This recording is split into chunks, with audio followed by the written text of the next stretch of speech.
Hi, welcome. We are here today, or I'm here today with Debbie, an artist who does a ton of work for us on our posters. And because whenever I talk to you guys live, I always get a lot of compliments on my lovely artwork, and it's not my artwork. And I always explain that we work with Debbie, who translates all of my education-based ideas into artwork that is great fun for you to complete and color and do all that stuff. And so I thought it would be really fun to go behind the scenes and see what she does. I've never seen it, and I'm really curious. I always love to know what it's like when people do their jobs. So if you have a young artist who is interested in kind of what a grown-up artist does for a job, I think this would be really fun for them to watch. So let's get started. I'm going to show, you can see the poster, which is the finished product behind me. And then I'll show you what I kind of sketch out.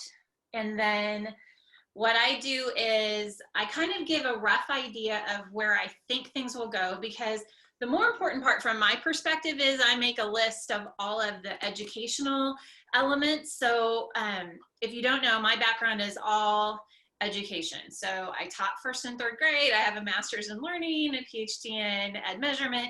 And so everything in my brain is about what kids will do while they're listening and what will help them really key into that. But that's not necessarily visual or artistic. So I kind of make an idea of how I think it will go.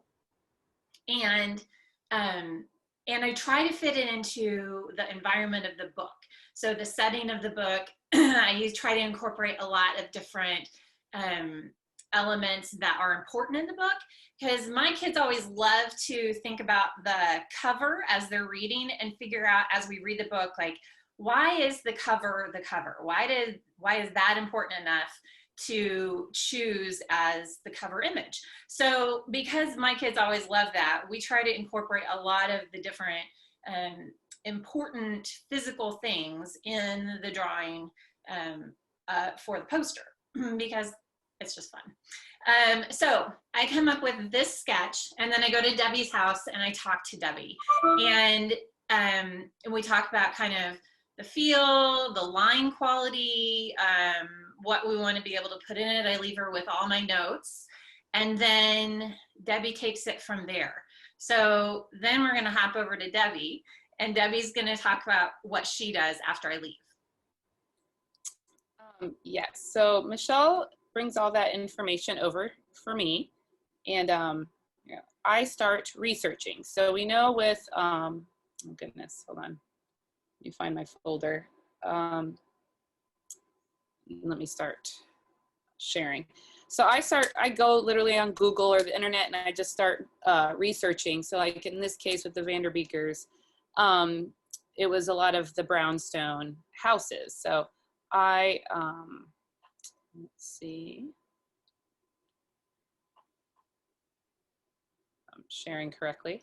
There we go. So I start here. Or with images, and I just started looking at brownstones and kind of noting the different details I wanted to add. I personally love architecture, so this was a really fun project to work on, and just doing all the little elements and the tight details and the doors and the windows, and and then there's a mix of illustrations and photos, just to kind of get inspired styling wise, and just see how they converted certain elements into drawing. But yeah, so this was just this is how I usually start. And so sometimes I'll print these out and, or just use them to refer back to. But then I, from there, do what Michelle does as well. And whoops, wrong one.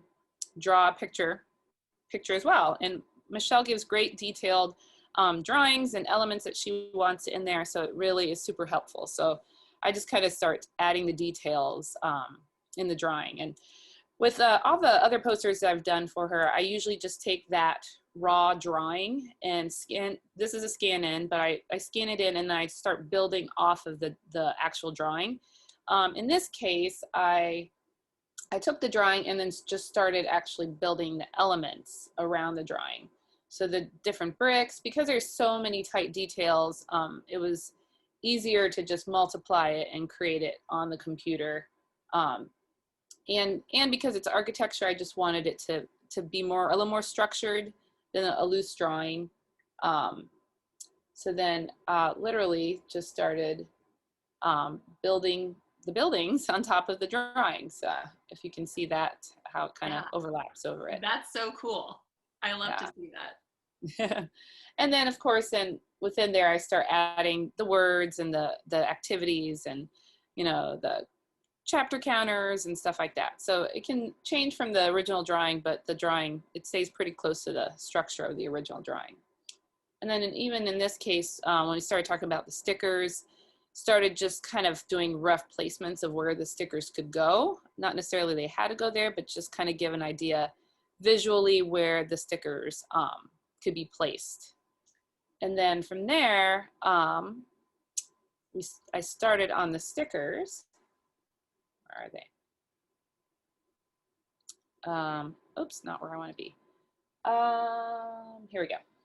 So then with the stickers, I also drew the elements that Michelle was wanting on the poster. And with this one, I scanned it in as well, darkened the lines, but kept the actual sketch as the stickers and just started building on top of there on the actual drawing. Because they were natural elements and more organic than the buildings themselves, I wanted them to kind of have a different feel so that they kind of stood out from the very tight drawing of the buildings. And then because we were doing these in color, I actually started just building the colors in layers on the computer. Because I knew there'll be kids drawing on the poster, I kept the actual texture of the coloring kind of loose so that it felt like a kid was possibly who colored these, the stickers. So, and from there, I just started adding all the different colors, and this was really fun because I don't always get to color the posters. This was fun to actually get to color some of the elements myself.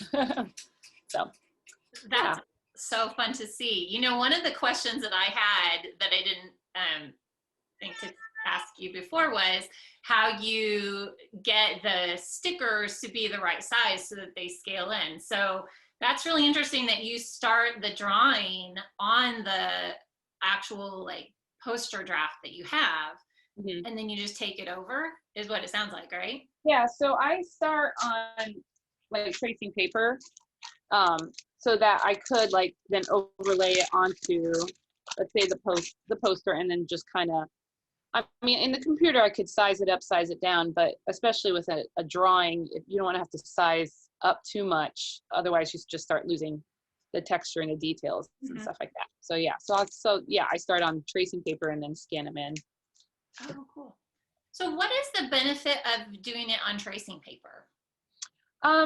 It makes it easier to just overlap it with other elements and drawings and the reference. Okay. If I printed out a reference and I want to be able to see what it looks like with that printout, then it's just easier to just overlap it. And if I need to trace over an element to kind of help see where it goes on another building or duplicate it and stuff like that, it's just helpful to do it on the tracing paper. I love that. That's a really good trick. I have a 7th grade artist right now, and I'm I'm going to play this for him, and I think it will be so interesting for him to see some of the things you do. Yeah. They're so thoughtful. The little tricks of the trade. Yeah, absolutely. That's cool. Thank you. Sorry, I have a little, if you notice, this cat is on the bottom right corner of the sticker chart. He's kind of my inspiration for that one. Does he have all the attitude? Yes, of a Siamese cat for sure. Yeah, absolutely.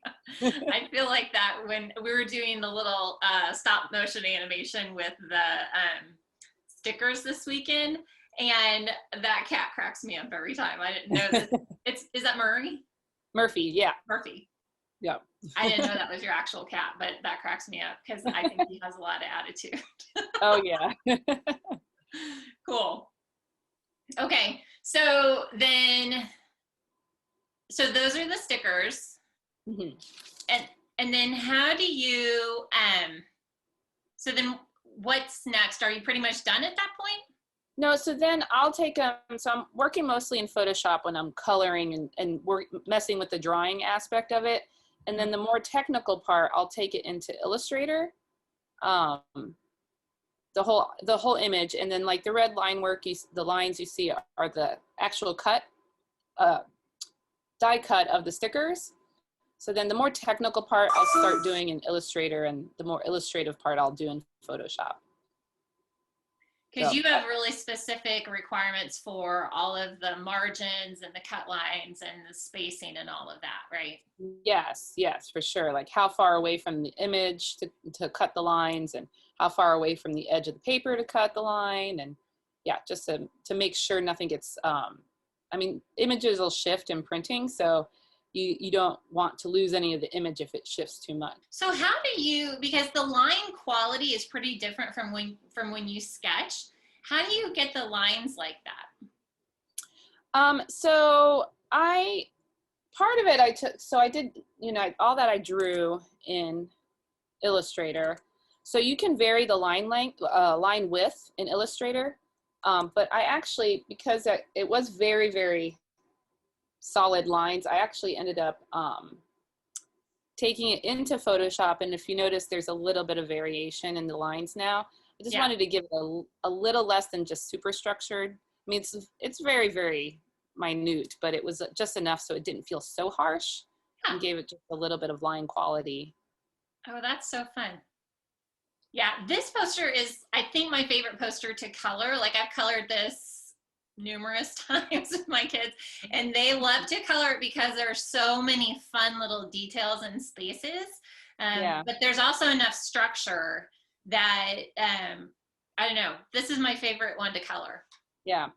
It felt one like I would want to color it in marker just because it's so like precise where the places are. And I don't know, there's something, I mean, that's why they have those coloring books for adults now. There's something therapeutic about filling in each square and, I don't know, making it perfect. Yeah, absolutely. I love that about this poster. And I mean, it's so fun to see all of your research and reference photographs because you can kind of see, I mean, we're both in Kansas, right? So there's no actual brownstones around for us to take a look at. So you can see how you took research of the actual world and use that for your drawings. And I can see how the like different elements like that you included and pulled in.